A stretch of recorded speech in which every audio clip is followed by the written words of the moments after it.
저는 제가 대학 다닐 때는 우리가 의과대학에서 여자가 5명 정도밖에 없었어요. 남자가 100명 정도. 그래서 제가 미국을 갔다 와서 선생님들이, 제 교수님들이 제 별명을 뭘로 시냐면은 철의 여인이라고 지었어요. 근데 선생님들이 하신 말이 철도 어떤 국산 철이 아니고 US 스틸이라고 얘기하셨어요. 그만큼 제가 강하다는 그런 의미였는데, 그러면서 선생님들이 저한테 진료를 많이 받았고 친구분도 진료를 많이 받으셨어요. 근데 제가 참 존경하는 교수님이 계셨는데, 그 교수님이 자기 친구를 저한테 보내셨어요. 근데 그 친구는 제가 계속 관리, 그 다음에 노화 방지를 해서 연세가 많았지만 정신이 굉장히 좋고 초롱초롱하면서 아주 행복해요. 그리고 얼마 전에도 부인 돌아가셨는데 다시 여자친구도 생겨서 아주 행복하게 잘 살고, 그 다음에 뭐든지 아주 정열적으로 연세에 맞지 않게 아주 행복하게 사시거든요. 그리고 저한테도 꽃도 보내시고 선물도 보내시고, 또 선물 받은 적이 굉장히 행복하고 좋아요. 근데 한 10년 동안 차이에서 없는 달라진 게 뭐냐 하면은, 그 선생님이 보내신 그 친구분은 정말 새로운 여자친구를 만나서 노인 생활을 굉장히 행복하게 만들고 행복하게 살아가고 있어요.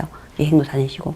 근데 진작 제가 존경하는 선생님은 저한테 오시면 90도를 하시고요. 선생님 존경합니다. 제가 정말 자기 지장간을 모르는 거예요. 그래서 그걸 보면서 너무 가슴이 아팠었어요. 그래서 제가 어떠한 일이 있어도 환자가 동의하지 않더라도 내가 어떻게든지 환자를 정말 설득시켜서 빨리빨리 치료하는 것이 너무 중요하다는 걸 깨닫게 되었고요. 또 어떤 분은 할머니가 계셨는데, 이 할머님이 굉장히 자식에 대한 사랑이 컸었어요. 이 자식에 대한 사랑이 굉장히 커셔서, 그러다 보니까 할머니가 그 자식 큰 아들이란 그 손주를 굉장히 사랑하게 되었어요. 근데 이 손주가 또 아들 할머니를 굉장히 좋아하고 했었는데, 이 손주가 갑자기 군에를 가버리신 거예요. 3년 전에. 그러니까 3년 군에 가고부터 할머니가 갑자기 행복한 그런 행복을 나눌 수 있는 사람을 잃어버린 거예요.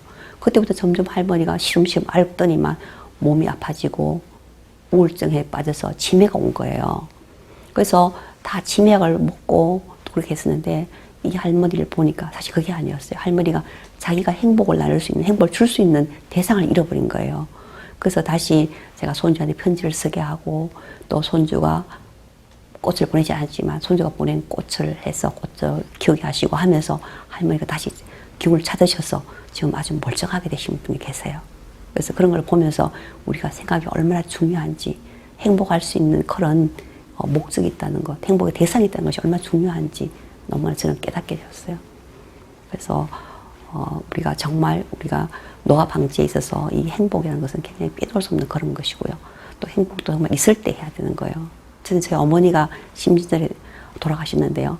저희 어머니 살아계실 때 어머니가 굉장히 똑똑하신 분이 살아계실 때 노래를 부르시는데, 어느 날 부르신 노래가 있을 때 잘하는 노래 부르셨어요. 그러니까 저는 그 노래 부르기 어머니 참 싫었어요. 왜냐하면 우리 똑똑하신 분이 왜 저렇게 좀 그렇잖아요. 뽕짝을 부를까 싶었는데, 엄마가 돌아가고 나시니까 그 노래 그렇게 가슴이 닿을 수가 없더라고요. 정말 있을 때 잘해야 되는 거예요. 그래서 한동안 저도 정말 너무나 우울했었어요. 너무 우울해서, 우울하니까 생각도 나지 않고요. 기억도 없어요. 그걸 보면서 저도 저를 힐링하기 위해서 제가 시를 쓰게 되고, 다시 이제 좀 이렇게 많은 사람을 치료하면서 저를 반성하고 깨닫게 되었었는데, 정말 우리가 옆에 누가 있을 때 잘해야 되고요.